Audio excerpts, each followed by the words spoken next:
안녕하십니까. 10월 3일 수요일입니다. 레위기 18장 1절에서부터 5절까지의 말씀을 함께 묵상합니다. 어, 우리가 살아가다 보면 누군가와 이제 의견이 맞지 않으면 논쟁을 할 때가 있는데요. 그럴 때 이런 경우가 있습니다. 다른 사람한테 한번 물어보라고. 너만 그런 식으로 생각한다. 아무도 그렇게 생각하지 않는다. 즉, 다른 사람들은 다 나처럼 생각한다. 이렇게 말하는 경우가 있어요. 즉, 내 의견이 대세라는 거죠. 다른 대부분의 사람들이 다 이를 기준으로 산다. 이런 주장입니다. 제가 경험하기로는 정말 많은 사람들이 이런 식으로 말하고 또 대세를 따르는 삶이 가장 안전하다. 그것이 가장 좋은 삶이다라고 생각하면서 사는 것 같습니다. 하지만 구원받은 하나님의 백성들의 삶이라는 것은요, 이런 대세를 따르는 삶하고는 완전히 관계가 없습니다. 구원받은 하나님의 백성들이 가장 먼저 훈련해야 되는 것이 뭐냐? 바로 이런 대세를 따르는 삶으로부터 벗어나는 거예요. 한번 말씀 읽어보겠습니다. 여호와께서 모세에게 말씀하여 이르시되 너는 이스라엘 자손에게 말하여 이르라. 나는 여호와 너희의 하나님이니라. 너희는 너희가 거주하던 애굽 땅의 풍속을 따르지 말며 내가 너희를 인도할 가나안 땅의 풍속과 규례도 행하지 말고 라고 되어 있습니다. 앞의 17장에 있는 내용 한번 잠깐만 떠올려 봅시다. 17장에서 가축을 도축해서 고기 먹는 이야기가 있었죠. 그것부터 갑자기 성결법전이 시작되는데, 근데 사실은 그 고기 먹지 말라는 게 중요한 게 아니고 그 우상을 섬기지 말라는 거죠. 우상 섬기는 것을 완전히 원천 차단을 하기 위해서 고기를 먹으려면, 특히 그 가축의 고기를 먹으려면 화목제를 드리도록 만들고, 그리고 그 그것과 함께 피를 먹지 말라는 가르침을 통해서, 그 연상작용을 통해서 우상 섬김 금지, 하나님만을 섬기고 하나님만을 제사하고 그리고 생명을 존중하라. 이런 메시지가 주어졌던 것을 우리가 기억할 수 있습니다. 이게 사실은 율법의 핵심이죠. 하나님을 사랑하고 이웃을 사랑하라. 하나님의 법도를 따라 살고 생명을 존중하라. 이게 이제 율법의 핵심인데요.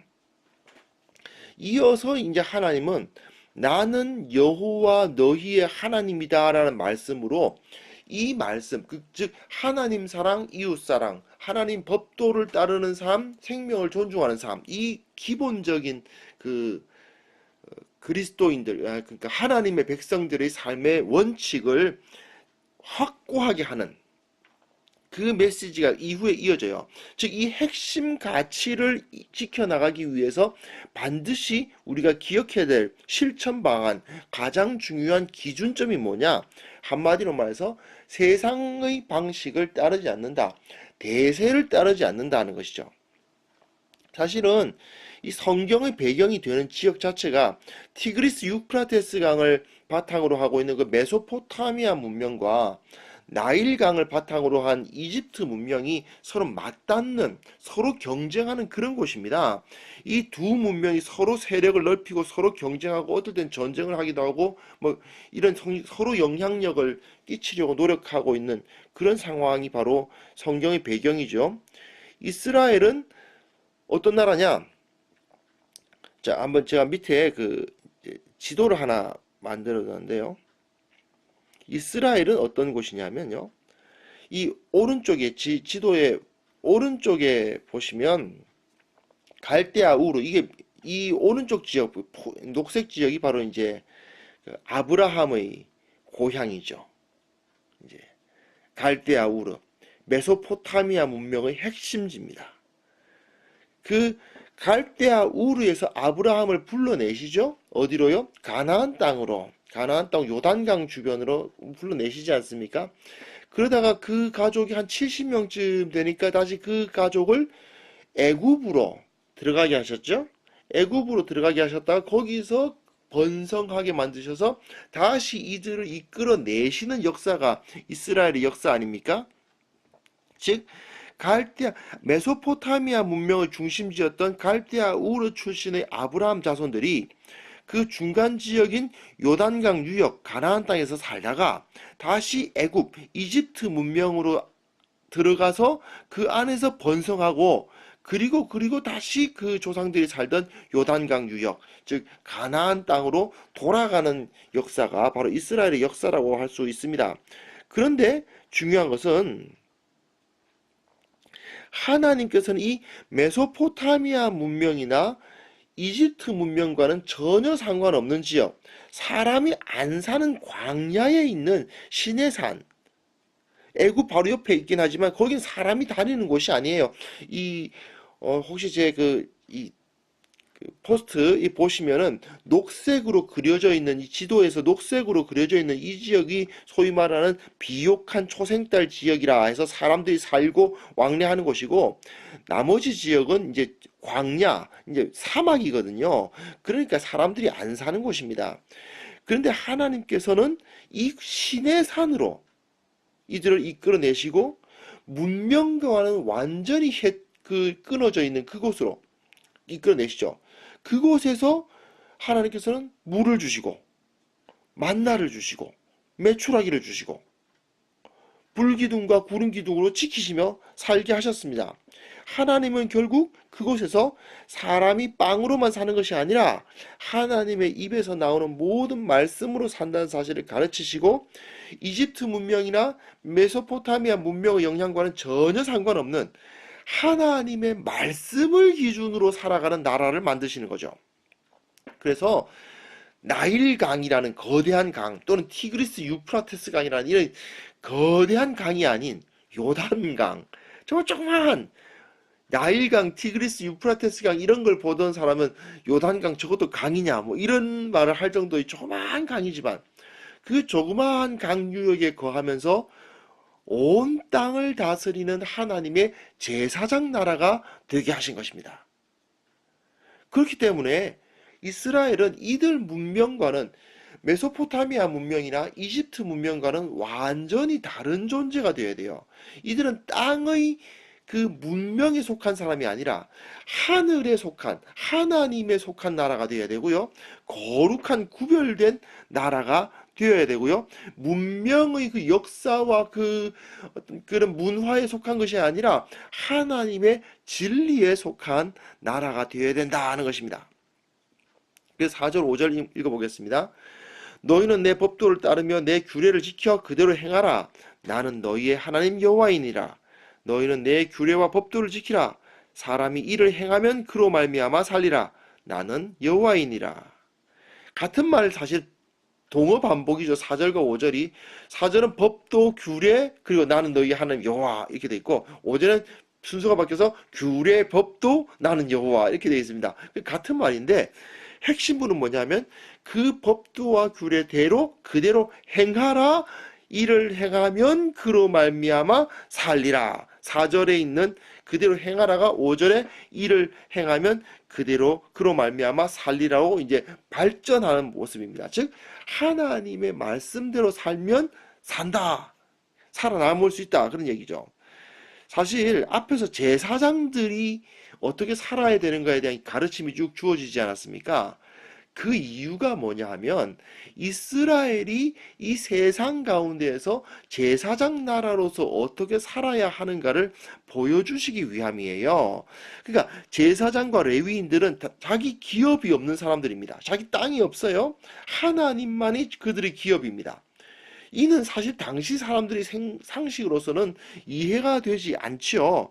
그러나 하나님은 제사장과 레위인들이 아무것도 가지지 않은 자들임에도 불구하고 이스라엘의 중심부를 위치하고 있고요. 이스라엘을 다스리는 사람이에요. 사실은 엄밀히 말하면. 그리고 생명의 근원 되신 하나님을 계시함으로써 옳고 그름, 정함과 부정함, 그리고 거룩함과 속됨을 판단할 수 있는 사람들. 이것은 정하다, 이것은 부정하다, 이것은 거룩하다, 이것은 속되다. 이런 것을 판단하는 사람들이 되게 하셨습니다. 이 제사장들의 위치가 바로 뭐냐 하면 그 창세기에서 나오는 에덴 동산의 생명나무와 선악을 알게 하는 나무의 위치예요. 그러니까 이들이 하나님의 생명 되신 하나님을 드러내주고, 그리고 무엇이 옳고 무엇이 그른지 선과 악을 구분하는 역할을 감당하지 않습니까? 즉 이제 에덴 중앙에 있는 나무의 역할을 하는 것이 바로 제사장들인데, 이제 큰 그림으로 보면 어떠냐 하면 이 이스라엘이 바로 그 역할, 제사장의 역할을 감당한다 이 말이에요. 이스라엘은 큰 강과 넓은 평야가 있는 곳이 아닙니다. 조그마한 에덴 그 요단강 그거 하나 가지고 있는 조그마한 땅입니다. 나일강, 티그리스, 유프라테스 강을 기반으로 한 그 어마어마한 문명, 그거하고는 상관없습니다. 요단강가에 그거 하나 의지하면서 살아가면서, 그러나 그럼에도 불구하고 온 땅을 다스리시는 하나님의 권세, 하나님의 영광, 하나님의 거룩하심을 드러내는 역할을 부여받은 나라죠. 그들이 이 역할을 제대로 감당하면요, 하나님은 광야에서 보여주셨던 것처럼 바위에서 물을 내시고 하늘에서 만나가 내리게 하시고 메추라기를 공급하시면서 또한 불기둥과 구름기둥으로 그들을 지키시는 역사를 그들에게 내려주신다는 말입니다.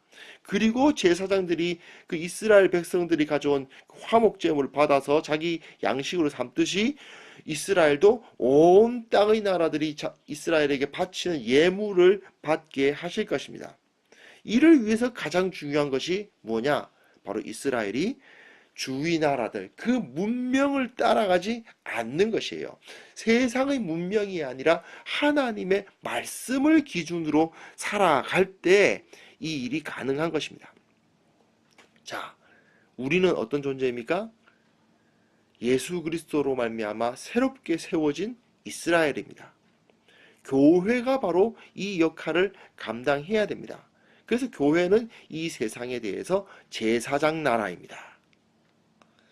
그렇기 때문에 중요한 것이 뭐예요? 세상을 따라 살지 않는 거예요. 다른 사람들 다 그렇게 해. 가 우리의 기준이 되면 망하는 것입니다. 우리의 기준은 성경에 이렇게 기록되어 있다가 기준이에요. 이건 교회를 운영할 때에도 마찬가지고요. 개인의 일상 역시 성경의 진리를 따를 때에, 그럴 때 우리가 온전히 이 세상에 하나님의 영광을 나타내고 소금과 빛으로서의 역할을 감당할 수 있습니다. 사실 현실적으로 봤을 때 교회 운영에 있어서도 성경적 기준이 적용되기보다는 세상적 논리가 적용되는 경우가 너무 많습니다.